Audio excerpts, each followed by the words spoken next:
How to transfer a car title in California. To transfer a car title in California, start by making sure the current title is signed by both the seller and the buyer. The seller should also complete the odometer reading if the car is under 10 years old. Next, get a bill of sale form Reg 135 and a valid smog certification, which is usually the seller's responsibility, unless the car is exempt. If there was a loan on the vehicle, make sure there's a lien release from the lender. Then gather your ID, proof of insurance, and payment for fees. Head over to your local DMV office or go online.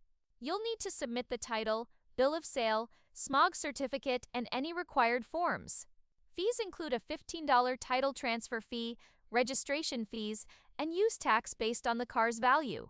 After the paperwork is processed, you'll receive a new title in your name and updated registration. If the car is from out of state, a vehicle verification may also be required.